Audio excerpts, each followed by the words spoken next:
TVC Basse-Lièvre est fier de s'associer à InMedia, l'info de la Basse-Lièvre, pour vous présenter TVC Info. Bonne émission.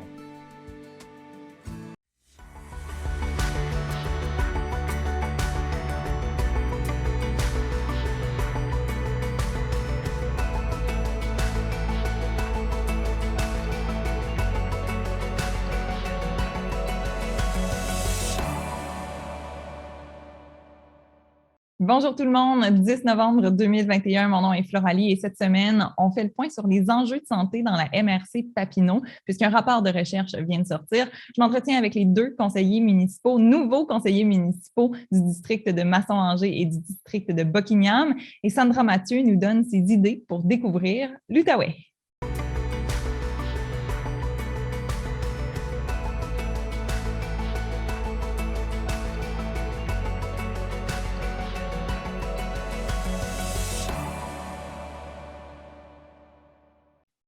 Aux actualités cette semaine, eh bien, les élections municipales sont maintenant terminées. J'en parlerai en deuxième et troisième partie d'émission. J'en parlerai également à TVC Info Weekend présenté samedi.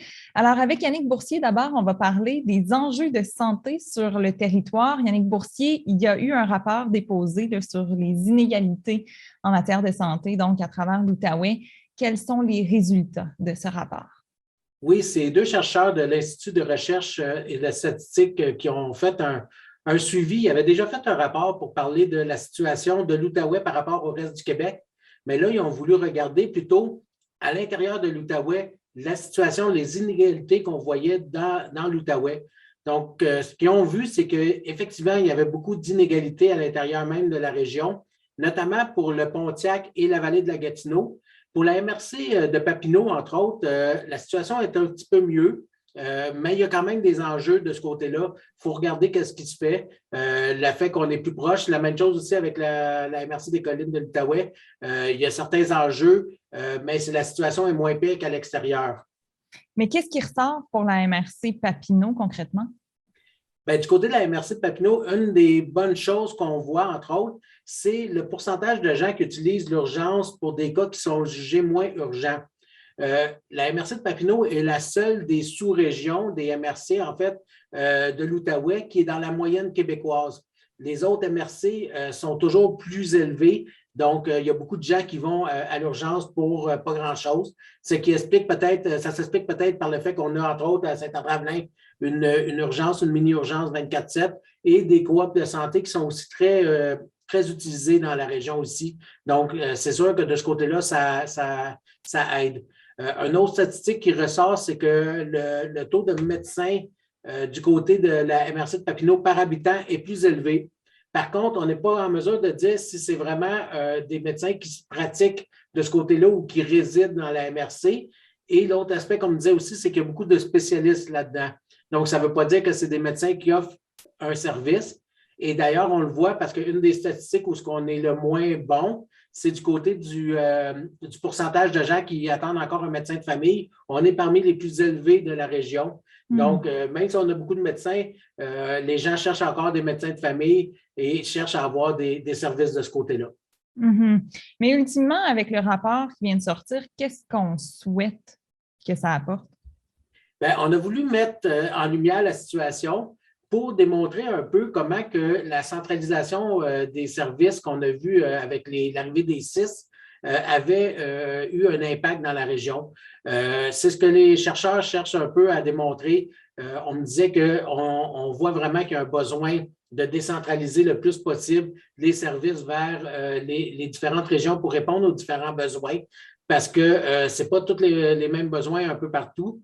Donc, on veut que ce rapport-là pousse à aller vers ça. Dernièrement, François Legault a annoncé qu'il souhaitait aller vers une décentralisation un peu des services de santé. Donc, les chercheurs espèrent que ça va, qu'il va aller dans ce sens-là et continuer, parce que sans ces gestes-là, ils ne pensent pas qu'il va y avoir des changements, puis ils se disent que s'ils font le même reportage, le même travail dans 2 ans, les résultats vont être les mêmes s'il n'y a pas rien qui change de ce côté-là. Donc, ils espèrent de ce côté-là. Et du côté du CIS de l'Outaouais, eux, qu'est-ce qu'ils nous ont dit, c'est qu'ils ont déjà commencé un peu à travailler de ce côté-là. Ils ont annoncé dans les dernières années des adjoints pour chacune des régions, des sous-régions, des MRC. Donc, on s'en va vers ça et on va continuer de ce côté-là. Mm-hmm. Yannick Boursier, maintenant, du côté de l'Ange Gardien, il y a des problèmes avec le chemin de Donaldson. Qu'est-ce qui se passe? Oui, bien, il y a une partie du chemin Donaldson qui est à la hauteur du lac du même nom, qui est une paroi rocheuse sur le côté. Et cette paroi-là cause des problèmes depuis longtemps. Une paroi rocheuse, qu'est-ce qui arrive? C'est qu'il y a des roches qui peuvent se tomber. C'est arrivé dans le passé. Donc, on cherche à trouver une solution pour essayer d'éviter cette situation-là. Mm-hmm. Qu'est-ce que la municipalité souhaite faire alors pour éviter la situation? Bien, qu'est-ce qui est arrivé? C'est que lors du dernier conseil, la municipalité a donné un mandat à une firme pour trouver une autre solution. Donc, on veut essayer de trouver des solutions. Des fois, la municipalité elle-même va prendre un camion de pompiers et passer jet d'eau pour essayer de faire tomber des pierres pour éviter que ça tombe. Présentement, il y a des murets, un petit muret de béton qui est là. Donc, on fait des choses déjà, mais on veut aller plus loin pour essayer de régler pour de bon la situation. Donc, cette firme-là va venir donner des idées. OK. Puis la firme, elle n'a pas commencé encore à faire son étude, mais qu'est-ce qui pourrait ressortir de son étude comme solution potentielle? Est-ce que les solutions sont multiples? Bien, il n'y en a pas énormément qui sont connus, du moins, parce que un des problèmes, c'est qu'on ne peut pas faire du dynamitage parce que, justement, ça tomberait dans le lac qui est juste au bord de la rue. Donc, ça, c'est une situation qui est impossible. Un des éléments qu'on sait qui pourrait être regardé, c'est de mettre un grillage. Donc, ça pourrait être une des solutions. Sinon, est-ce qu'il y a d'autres solutions qu'on ne connaît pas ou qui sont moins connues, qui pourraient être apportées par cette firme-là? C'est ce qu'on va savoir avec l'étude qui va être faite. Mm-hmm. Pour éventuellement passer sur ce chemin en toute sécurité. En fait, pour le moment, il n'y a aucun accident qui s'est produit, mais on souhaite quand même, pour le long terme, qu'il n'y ait toujours aucun accident qui se passe. Du côté de Notre-Dame de la Salette, la communauté s'est mobilisée pour souligner le travail d'entrepreneurs. Ça, c'est beau. Qu'est-ce qui s'est passé? Oui, bien, c'est le dépanneur Margot qui était là pendant une trentaine d'années du côté de Notre-Dame de la Salette.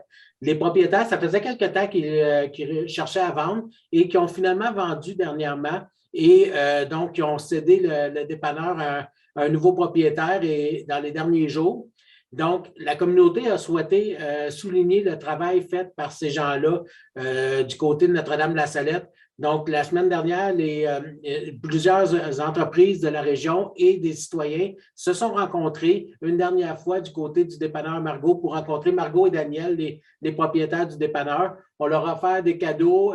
On a surtout parlé beaucoup des souvenirs de 30 ans de communauté, si on peut dire, autour de ce dépanneur-là qui a été là et qui a vu grandir beaucoup de personnes. Mm-hmm. Puis comment ils ont pris ça, les propriétaires, d'être soulignés comme ça, d'être célébrés?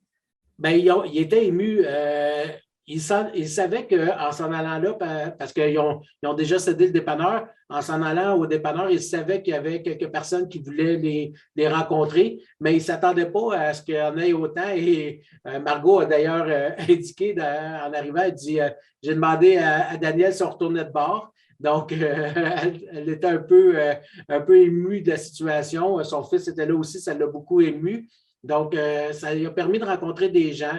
Elle a avoué d'ailleurs que c'était peut-être, même si elle était heureuse de la retraite, ça va lui manquer de rencontrer les gens, de pouvoir parler avec eux. Donc, ça lui a permis de saluer beaucoup de monde. Ça devait être symbolique aussi pour la municipalité, hein? Ça devait être un geste quand même important. Oui, puis le nouveau maire, Antonin Brunet, était présent. Et ce qui soulignait surtout, c'est qu'un événement comme ça, ce n'est pas la municipalité qui peut faire ça au nombre d'entreprises qu'il y a dans la municipalité, c'est pas possible. Mais il trouvait ça vraiment intéressant de voir que des gens dans la communauté avaient pris ça en main et avaient tenu vraiment à souligner ce moment-là. C'était un geste qui était assez important. Notre-Dame de la Salette, dans les dernières années, a perdu plusieurs commerces. Là, la situation, le maire nous disait, revient un peu de l'autre côté. On commence à en gagner des commerces, ça commence à revenir.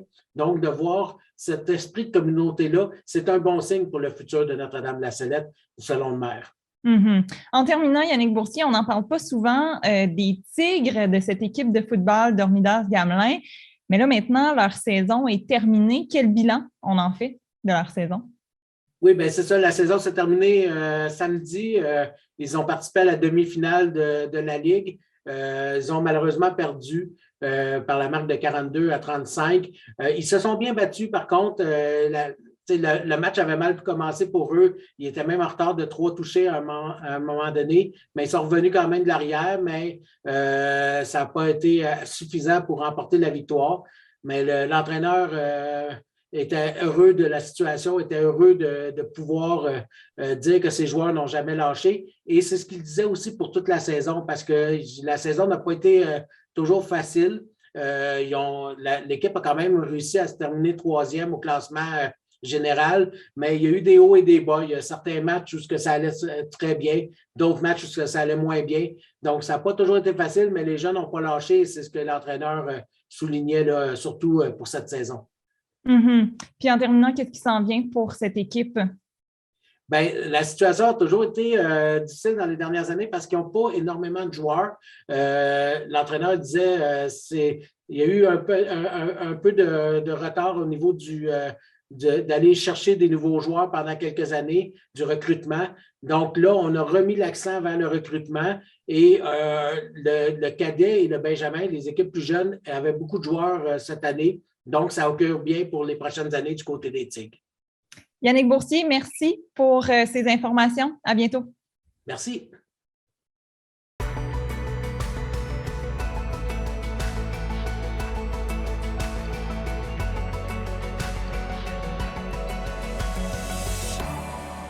Et pour la suite d'émission, je m'entretiens avec les 2 nouveaux élus municipaux pour le district de Buckingham et de Masson-Angers. D'entrée de jeu, je vous donne quelques statistiques. À Gatineau, c'est 35,1 % des électeurs qui ont voté. À la mairie, c'est maintenant France Bellil, nouvellement mairesse. Du côté de Buckingham, c'est maintenant Edmond Leclerc. Il a remporté 57,7 % des voix. Martin Lajeunesse, en 2e position, a obtenu 29,6 % des voix. Et Michel Roy, 3e et dernier candidat qui se présentait également pour Buckingham, a remporté 12,85 % des voix. Alors, on va s'entretenir avec Edmond Leclerc. Bonjour. Bonjour. Edmond Leclerc, aujourd'hui, on est mardi. C'est à ce moment-ci qu'on se parle. Comment tu te sens après quelques heures, après avoir su les résultats de cette élection? Il y a un grand sentiment de fierté qui m'habite, c'est sûr, de voir la confiance assez éloquente là, que les gens de Buckingham m'ont témoigné dans cette élection. C'est satisfaisant, c'est le fun parce que je me sens d'autant plus confiant parce que justement, j'ai un mandat qui est assez clair. Les gens m'ont donné la majorité des voix et puis j'avais un programme ambitieux, réaliste, sur lequel j'avais travaillé depuis très longtemps. Puis là, je me sens vraiment que j'ai tous les éléments en main pour mener à terme ce projet-là que j'ai, cette ambition que j'ai pour Buckingham. Donc, c'est sûr que ça a été un gros 24-48 heures qui a suivi les élections, là, mais là, on commence de plus en plus à se mettre dans le bain, puis ça commence. Alors, beaucoup de beaux projets qui s'en viennent pour Buckingham. Est-ce que ça change ta vie dans le sens qu'est-ce que tu vas devoir cesser certaines implications? Ça va demander du temps, certainement. Je sais que tu es à l'université, à temps partiel, pour faire un MBA. Est-ce que ça influence certaines facettes de ta vie? Je vous dirais que si vous parlez dans mon entourage, là, c'est sûr que ça influence beaucoup mon agenda. C'est drôle parce que justement, dans le fond, le lendemain de l'élection, j'avais un examen de mi-session au MBA. Donc, tu sais, la vie continue après les élections, là. Puis ça, c'est important qu'on le réalise. La Terre continue à tourner. Moi, j'avais un examen le lendemain. Après ça, j'ai d'autres conseils d'administration où est-ce que je vais fermer les dossiers. Entre autres, là, je pense à la Caisse populaire où, évidemment, je vais passer le flambeau pour la présidence. Donc, cette semaine, c'est surtout une semaine de transition, je dirais. Là, on ferme les livres ailleurs, puis on en ouvre des nouveaux donc à la ville. Donc, évidemment, c'est sûr que il y a certaines implications là, que je vais devoir laisser de côté. Puis j'attends encore d'avoir une rencontre avec l'administration municipale là, pour voir qu'est-ce que ça impliquerait et tout de rester sur certains comités. Mais ma tête n'est pas faite sur toute mon implication, mais ça reste à voir. Là, je vais certainement devoir cesser certaines activités pour pouvoir mieux me concentrer sur mon rôle de conseiller. Bien sûr. Tes priorités pour les 100 premiers jours, ce sera quoi? Ce sera premièrement d'avoir une discussion idéalement formelle avec le centre de services scolaires pour le prochain projet d'aréna de 2 glaces que j'ai toujours planifié à voir sur le terrain de l'école secondaire Amdas-Gamelin. C'est un projet qui me tient beaucoup à cœur et il faut que ça se fasse maintenant. Moi, il n'est pas question qu'on attende à la première pelletée de terre du complexe de 4 glaces dans Elmer, dans l'ouest de Gatineau, pour commencer à planifier la construction d'un éventuel complexe à Buckingham. Il faut qu'on voit plus loin, puis il faut qu'on se prépare maintenant pour ce qui s'en vient. Donc, je veux être proactif dans ce dossier-là. C'est sûr aussi qu'il va falloir que je rencontre nos partenaires, entre autres pour le développement économique, le regroupement des gens d'affaires, par exemple, parce que la revitalisation de l'avenue de Buckingham, c'est une priorité pour moi. Donc, j'ai beaucoup de rencontres à faire là, pour établir mes priorités avec les différents acteurs du milieu. Bien, Edmond Leclerc, je te souhaite de très belles rencontres, bon succès dans ces 4 prochaines années et on va certainement se reparler très bientôt. Félicitations encore une fois. Oui, je l'espère, puis merci beaucoup.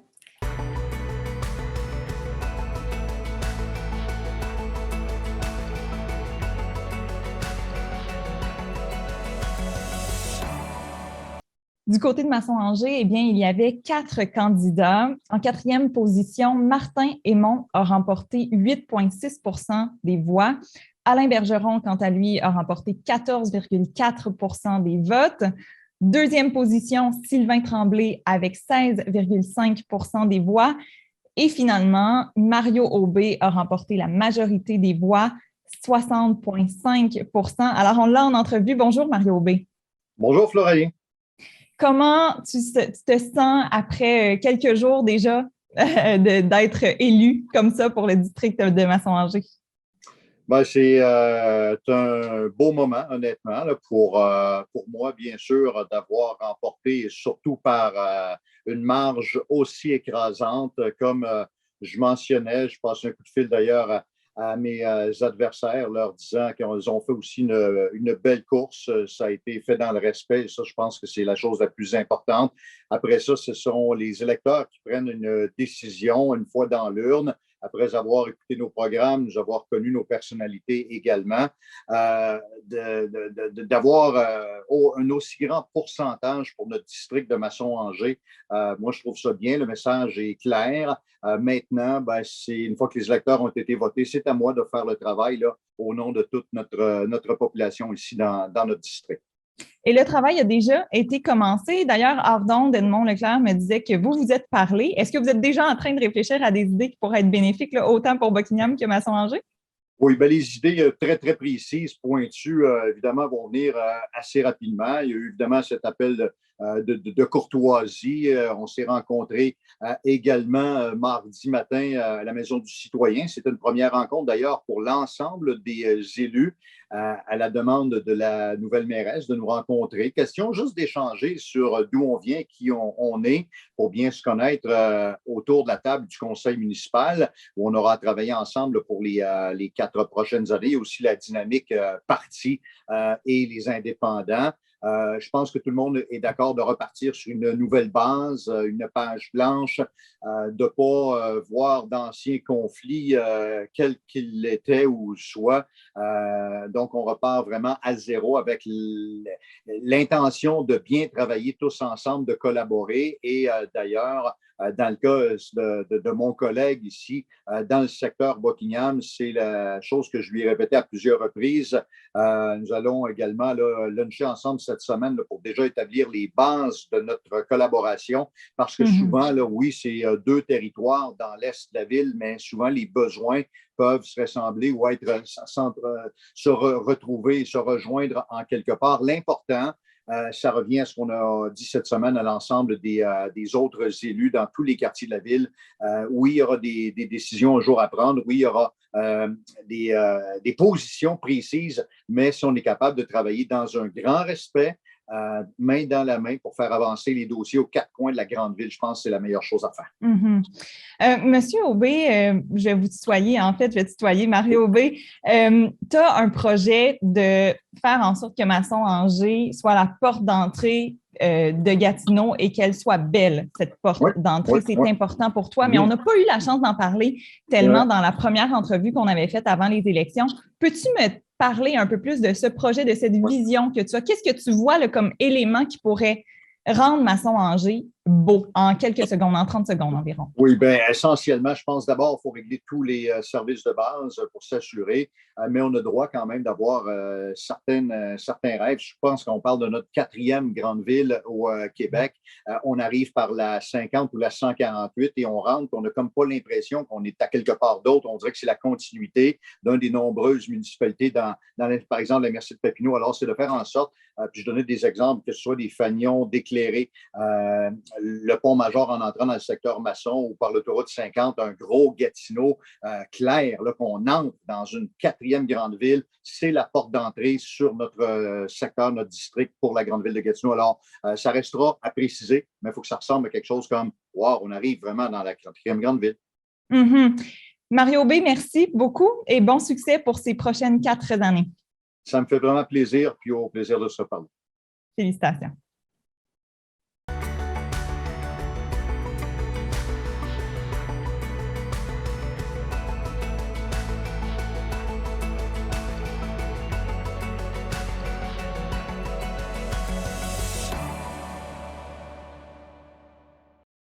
Pour terminer l'émission, je rejoins Sandra Mathieu. Bonjour Sandra. Bonjour, ça va bien? Oui, merci. Je vais bien quand je te parle parce que je sais que tu vas nous faire découvrir plein de belles choses en Outaouais. D'ailleurs, tu veux nous parler d'un certain regroupement de marchés de Noël qui existe au Québec parce qu'il existe plein de marchés de Noël. Mais ça, c'est un regroupement bien particulier, hein? Oui, en fait, on le sait, hein, il y a beaucoup de marchés de Noël au Québec. Mais dans mes petites recherches que j'ai découvert, c'est le regroupement des marchés de Noël qui sont des marchés extérieurs, donc vraiment de style européen. C'est ça, vraiment inspiré de la tradition là, de là-bas. Donc, beaucoup de décors, d'activités pour les enfants, démonstrations, super animées en fait.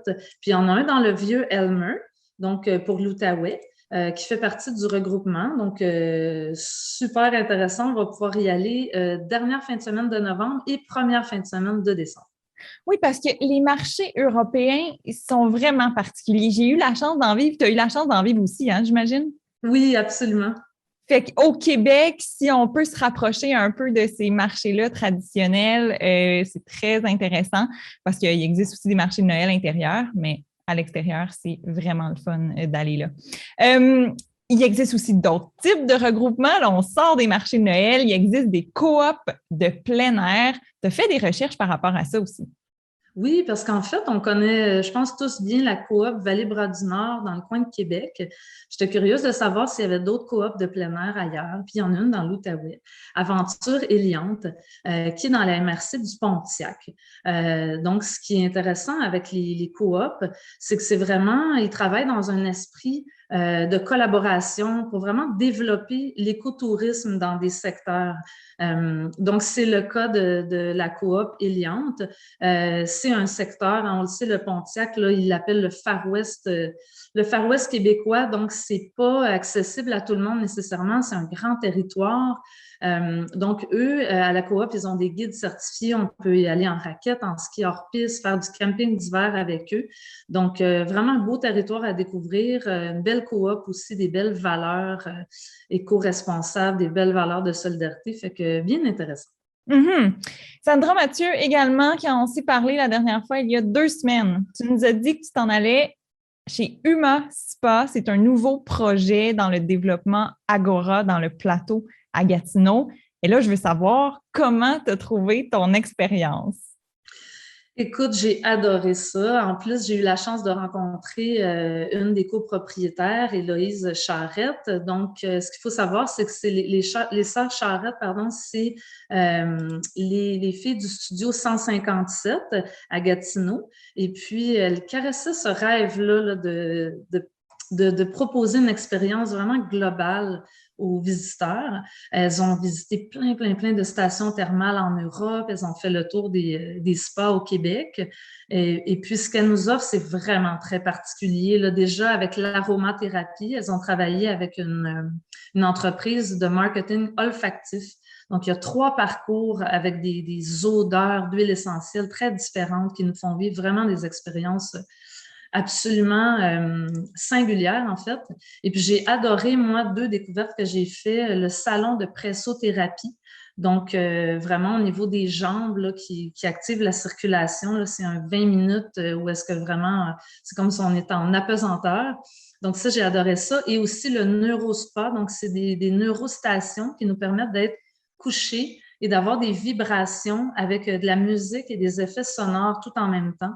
Vraiment, là, on quitte le monde réel et puis on relaxe dans tous les sens du monde. Moi, j'ai vraiment beaucoup aimé ça. Le fait que c'est sur le toit, que c'est urbain aussi, très différent de ce qu'on peut vivre là, plus quand on est en forêt ou près d'une rivière. Donc, à essayer sans faute. Oui, tu nous parles d'odeurs, d'expériences olfactives. C'est quoi les odeurs que tu as senties? Écoutez, il y en avait de toutes sortes. Il y en avait qui étaient plus au niveau de l'agrume. Il y en avait qui étaient plus au niveau du sapinage. Puis ce qui est le fun aussi, c'est qu'il y a des thés, des tisanes et des smoothies qui concordent avec toutes ces odeurs-là. Donc, vraiment une grande réflexion là, pour créer ces parcours-là. Chapeau à toute cette équipe-là. Oui, j'irai voir ça. Merci pour l'idée, Sandra Mathieu. Puis en terminant, là, on est en novembre. Est-ce qu'il est trop tard ou trop tôt pour acheter une passe de ski? En fait, il n'est jamais trop tôt. Et puis, depuis le 4 novembre, on peut se procurer la passe, en fait, le ski passe-partout, qui permet d'avoir plein de rabais là, dans environ 70 stations de ski au Québec. Donc, la particularité cette année, c'est qu'on la prend exclusivement sur manège.ski, donc le site web de l'Association des stations de ski. Avant, on pouvait y aller chez Sport Expert là, pour se la procurer, mais là, c'est le temps d'aller en ligne. Donc, allez-y assez rapidement parce que les passes sont limitées. Oui, puis mon Dieu, quand même des rabais dans 70 stations de ski à travers le Québec. C'est beaucoup. Ça doit être assez profitable, cette passe. Merci, Sandra Mathieu. Merci à vous. Et merci tout le monde d'avoir été là. Je vous rappelle que pour la suite des élections municipales, pour rencontrer les nouveaux élus dans la région de la Basse-Lièvre, j'aurai en entrevue des gens, des nouveaux élus, donc pour l'émission de TVC Info Weekend présentée ce samedi. Et d'ici là, je vous invite à aller vous abonner à notre page Facebook et à aller visionner à nouveau peut-être certaines émissions que vous auriez manquées sur notre chaîne YouTube. Au revoir.